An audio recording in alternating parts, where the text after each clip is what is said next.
आता छत्रपती संभाजीनगरमधून महत्त्वाचे अपडेट।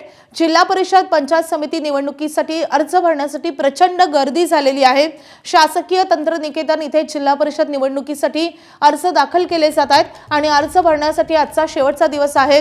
त्यामुळे आता इच्छुकांची आणि या इच्छुक उमेदवारांची मोठी गर्दी आपल्याला पाहायला मिळते। इथे दृश्य आपण पाहतोय, एक्सक्लुसिव्ह दृश्य पाहतोय की मोठ्या प्रमाणावर गर्दी आहे, इच्छुकांची भाऊगर्दी झालेली आहे। खरं तर महाविकास आघाडी आणि दुसरीकडे महायुतीचं चित्र अस्पष्ट आहे, अजूनही त्यामध्ये स्पष्टता येत नाहीये। मात्र अर्ज भरण्याचा आजचा शेवटचा दिवस आहे, 3 वाजेपर्यंतची मुदत आहे आणि तत्पूर्वी ही थेट दृश्य आपण बघतोय छत्रपती संभाजीनगरमधून।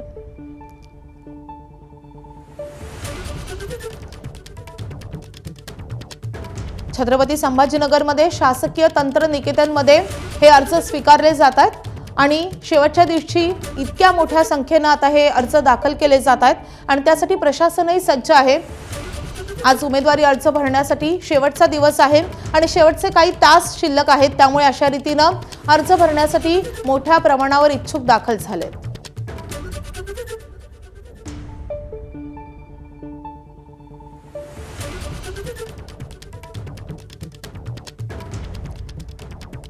छत्रपती संभाजीनगर मधली दृश्य आपण पाहतोय।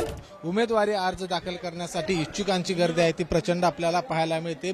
करवीर तालुक्यातील ही आपण गर्दी पाहतोय आणि करवीरमध्ये सर्वात जास्त जिल्हा परिषदेच्या जागा आणि पंचायत समितीच्या जागा आहेत आणि म्हणूनच इच्छुकांची गर्दी देखील प्रचंड आपल्याला पाहायला मिळते। कारण आपण जर बघितलं तर कोल्हापूर जिल्ह्यामध्ये महायुती असेल किंवा महाविकास आघाडी असेल, या दोन्ही बाजूंच्या उमेदवारांची निश्चिती आहे ती काल रात्री उशिरापर्यंत झालेली नव्हती। काल रात्री इच्छुकांना उमेदवारी अर्ज दाखल करण्यास सांगितलेला आहे, मात्र त्यांच्याकडे अजूनही एबी फॉर्म आहे तो दिलेला नाही।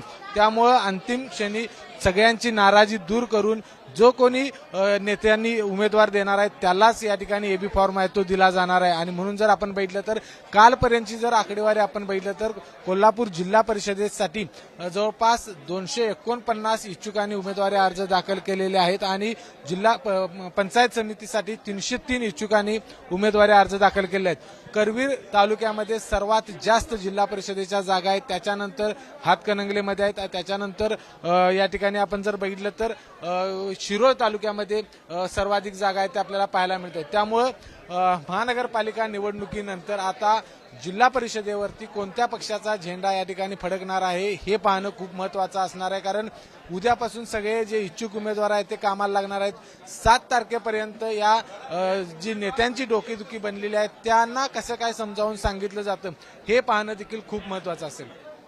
कॅमेरामन निलेश शेवाळेसह विजय केसरकर, एबीपी माझा, कोल्हापूर। एबीपी माझा, उघडा डोळे बघा नीट।